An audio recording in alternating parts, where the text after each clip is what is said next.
तो चलिए बढ़ते हैं आज की कहानी की ओर। दोस्तों, डर वो चीज होती है जो हर इंसान के अंदर होती है, लेकिन कुछ लोग हिम्मत वाले होते हैं जो अपना डर जाहिर नहीं करते, और वहीं कुछ लोग डर के मारे बुरी तरह से कांपने लगते हैं। और ऐसा ही डर मेरे गांव वालों के अंदर बसा हुआ था, क्योंकि एक बरगद के पेड़ ने पूरे गांव वालों को हिला के रखा था। दरअसल उस बरगद के पेड़ के नीचे से अचानक ही लाशें मिलने लग गई थी, और वो लाशें गांव के लोगों की ही थे।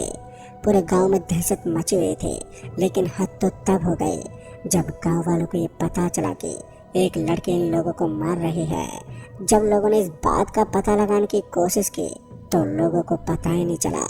तो दोस्तों, आखिर वो लड़की लोगों को क्यों मार रही थी, और उस बरगद के पेड़ का क्या राज था, और साथ इसके पीछे का कारण क्या था, वो तमाम सभी बातें जानकर आप सभी के होश उड़ जाएंगे।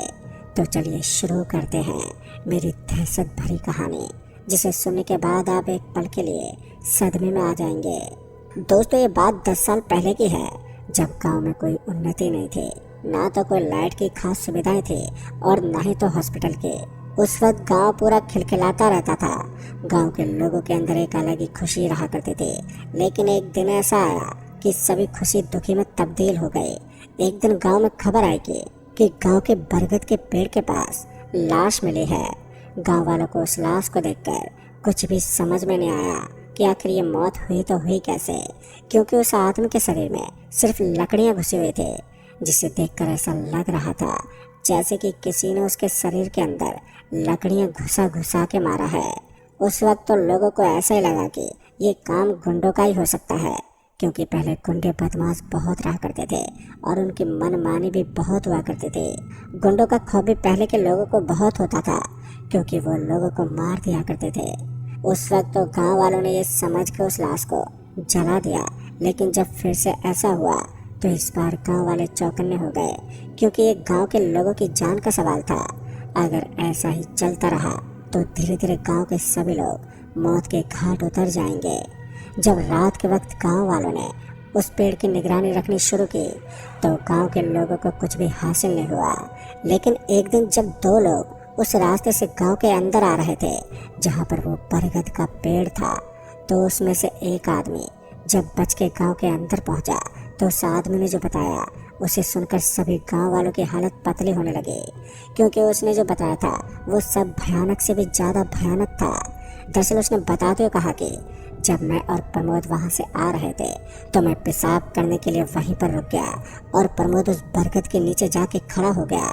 जब मैं पेशाब कर रहा था तो उसी वक्त अचानक से प्रमोद की आवाज़ें मेरे कानों में पड़ी, और जब मैंने प्रमोद की तरफ देखा तो मैंने पाया कि एक लड़की प्रमोद का गला पकड़ के ऊपर की तरफ उठा रही थी।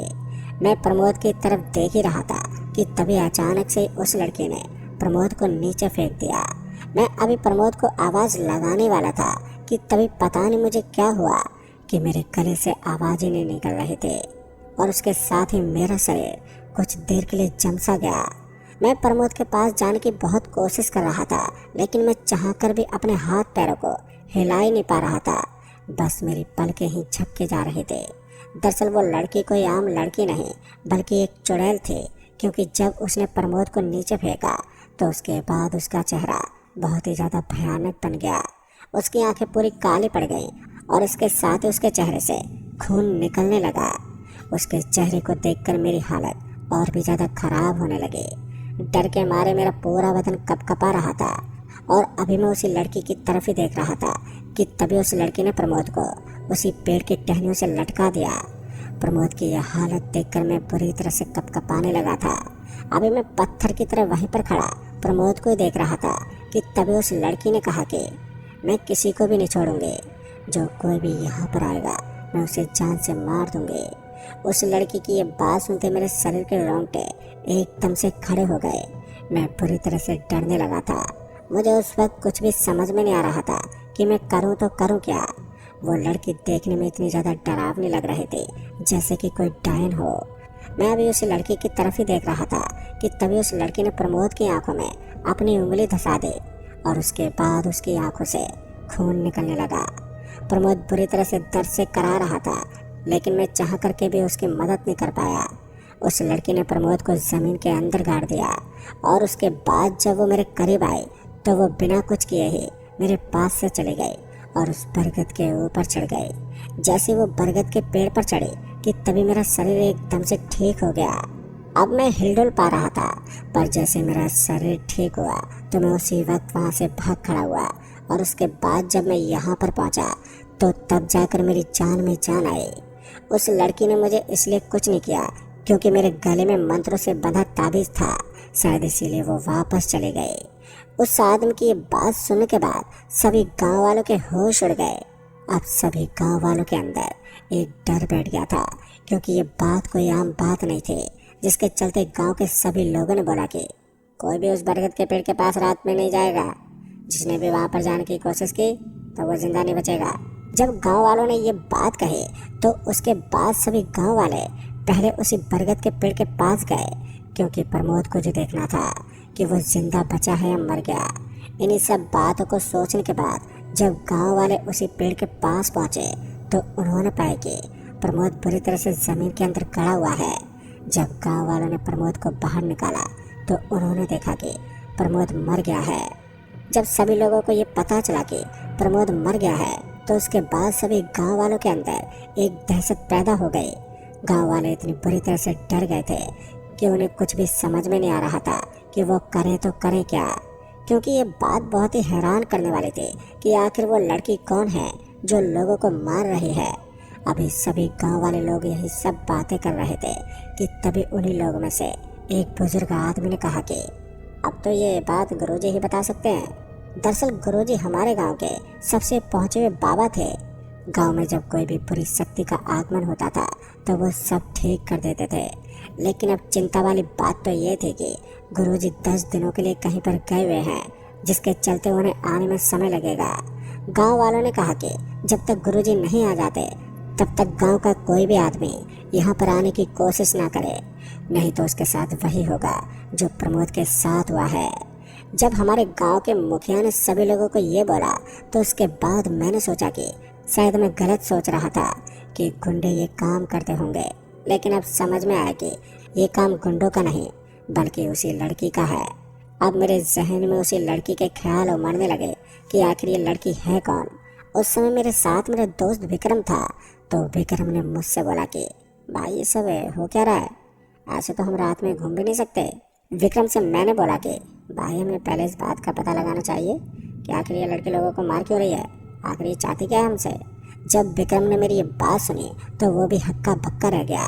तभी उसने बोला कि अबे तू पागल है क्या, तू देख नहीं रहा है कैसे प्रमोद को उस लड़की ने मारा है, क्या तू यही चाहता है कि हमारी भी मौत प्रमोद की तरह हो जाए। विक्रम की ये कहते मैंने उससे बोला कि मुकेश को देख वो कैसे बच गया, अगर हम भी मंत्रों से बंधा हुआ ताबीज पहनकर उस लड़की के पास जाएंगे ना तो शायद हमें भी वो कुछ ना करे। वो लड़की वैसे भी चुड़ैल है तो भगवान से तो वो डरेगी। दोस्तों उस वक्त मेरी हरकतें और मेरा दिमाग बचपनों वाला था, जिसके चलते विक्रम ने मेरी बात पर हामी भर दी और उसके बाद मैं और विक्रम अपने घर आ गए। जब मैं कमरे में सोने के लिए गया तो मेरे मन में उसी लड़की के ख्याल चलने लगे क्योंकि मैं बहुत ही उलझन में था। दरअसल मुझे पता लगाना था कि आखिर वो लड़की है कौन जो लोगों को बिना किसी वजह से मारे जा रही है। उस रात तो मैं कैसे भी करके सो गया, लेकिन जब सुबह हुई तो मुझे पता चला कि उस बरगद के पास एक और लाश मिली है। जब मैं उस बरगद के पेड़ के पास पहुंचा तो मैंने देखा कि गांव का एक आदमी जमीन पर खड़ा हुआ था और उसके शरीर में उसी बरगद के पेड़ की टहनियाँ घुसी हुई थी। उसकी मौत इतनी ज़्यादा दर्दनाक थी कि मैं आपको बता नहीं सकता। गांव वाले तो बुरी तरह से डरे हुए थे, लेकिन जब लोगों ने उस बरगद के पेड़ को देखा तो अब बरगद के पेड़ के पत्ते काले पड़ चुके थे। पत्तों को काला पड़ा हुआ देखकर सभी लोगों की आंखें फटी की फटी रह गईं, क्योंकि मैंने पहली बार किसी के पेड़ के पत्तों को काला होते हुए देखा था। मैं उस वक्त बहुत ही ज़्यादा घबरा गया था कि आखिर मैं उस लड़की के बारे में कैसे पता लगाऊं। अभी मैं यही सब सोच रहा था कि तभी एकदम से विक्रम मेरे पास आ गया। जब विक्रम मेरे पास आया तो उसके बाद उसने मुझसे कहा कि भाई ये क्या हो गया, रात भर में एक और मौत हो गई। अगर ऐसे चलता रहा तो हम लोग भी नहीं बचेंगे, हमें कुछ ना कुछ तो करना पड़ेगा। विक्रम की ये बात सुनने के बाद मैंने उससे कहा तो हम कर भी क्या सकते हैं यार। मैंने अभी उससे यही कहा था कि तभी उसने मुझे समझाते बोला कि भाई एक काम करते हैं, हम दोनों रात के वक्त यहाँ पर आते हैं और उसके बाद चुपचाप दूर रहकर देखते हैं कि वो लड़की लोगों को क्यों मारती है, आखिर वो लोगों से चाहती क्या है। जब मैंने विक्रम की ये बात सुनी तो मैंने उससे बोला कि अगर उस लड़की ने हमें देख लिया और उसके बाद उसने हमारे साथ भी ये किया तो हम क्या करेंगे। जब मैंने विक्रम को ये बोला तो उसके बाद उसने बोला कि भाई एक काम कर, तो आज मंदिर में जाकर एक ताबीज़ बनवा ले, क्योंकि मुकेश भी ताबीज़ की वजह से बचा था तो हम भी उसी तरह से बच जाएंगे। जब विक्रम ने मुझसे ये बोला तो मैं भी उसकी बातों में आ गया और उसके बाद हम दोनों ने डिसाइड किया कि हम आज रात को इस बरगद के पेड़ के पास आएंगे और पता लगाएंगे कि आखिर वो लड़की कौन है। हम दोनों उसी समय पहले तो सीधा मंदिर गए और उसके बाद हम दोनों पंडित जी को ढूंढने लगे। तो हमने देखा कि पंडित जी अभी पूजा करने में लीन थे, जिसके चलते हम वहीं पर बैठकर उनकी पूजा समाप्त होने का इंतज़ार करने लगे। जब कुछ समय के बाद उनकी पूजा समाप्त हुई तो उसके बाद हम उनके पास गए और उनसे बोला कि पंडित जी हमें एक ताबीज़ चाहिए ताकि कोई भी बुरी शक्ति हमारा कुछ न कर सके। जैसे हमने पंडित जी को ये बात बताई तो उन्होंने हमसे कहा मुझे थोड़ा समय दो, मैं अभी ताबीज़ बना कर देता हूँ। पंडित जी के कहने के बाद हम दोनों वहीं पर उनके आने का इंतज़ार करने लगे और जब समय बीता तो पंडित जी हमारे पास आए और उन्होंने हमसे कहा कि ध्यान रहे ये ताबीज़ तुम्हारे हाथों से खुलना नहीं चाहिए। अगर ये ताबीज़ तुम्हारे हाथों से खुला तो तुम्हें दिक्कत हो सकती है, बुरी शक्ति तुम पर हावी हो जाएगी। पंडित जी की ये बात सुनने के बाद हम दोनों ने उनकी बात पर हामी भर दी और उनसे बोला कि हम ये ताबीज़ नहीं खुलने देंगे। और इतना कहने के बाद हम दोनों मंदिर से अपने घर आ गए। घर पर आने के बाद पहले तो हम दोनों ने सोचा कि घर में किसी को भी पता नहीं लगना चाहिए कि हम दोनों आज उस बरगद के पेड़ के पास जाएंगे। अगर गलती से भी घर वालों को इस बात का पता लगा तो हम दोनों को बहुत ही डांट सुनने को मिलेगी और ये भी हो सकता है कि हमें वो घर में कैद कर दें। उस वक्त हम दोनों ने बहुत ही सावधानी बरती और उसके बाद मैंने विक्रम से कहा कि देख रात के करीब 10 बजे तो गांव के आखिरी छोर में मुझे मिलियो, मैं तुझे वहीं खड़ा मिलूंगा। विक्रम से ये बोलने के बाद मैं अपने घर चला गया और उसके बाद रात होने का इंतज़ार करने लगा। और जब रात हुई तो मैं घर वालों के सोने का इंतज़ार करने लगा, क्योंकि अगर कोई भी जगा हुआ रहा तो वो मुझे देख लेता तो उसके बाद हमारा सारा प्लान चौपट हो जाता। इसलिए मैं घर वालों के सोने का इंतज़ार करता रहा और इसी के चलते जब घर वाले गहरी नींद में सो गए तो उसके बाद मैं दबे पाँव घर से बाहर आ गया। घर से बाहर आते ही मैं सीधा गांव के आखिरी छोर पर जा पहुंचा, जहां पर मैंने विक्रम को मिलने के लिए कहा था। जब मैं गांव के आखिरी छोर पर पहुंचा तो मैंने देखा कि विक्रम वहां पर पहले से मौजूद था। विक्रम को वहां पर पाकर मैं बहुत ही ज़्यादा खुश हुआ। तो मैंने उससे बोला कि तुझे किसी ने देखा तो नहीं, जिस पर विक्रम ने मुझसे कहा कि नहीं भाई किसी ने नहीं देखा है। विक्रम की ये बात सुनने के बाद मैंने उससे बोला चल अब हम निकलते हैं, वैसे भी समय ज़्यादा हो गया है। इन्हीं सब बातों के चलते हम दोनों उस बरगद के पेड़ के पास जाने लगे। जब कुछ देर के बाद हम उस बरगद के पेड़ के पास गए तो उसके बाद मैंने विक्रम से बोला हम दूर रहकर ही देखते हैं कि वो लड़की कब आती है। फिर हम दोनों वहीं पास के पेड़ के पीछे छिप गए।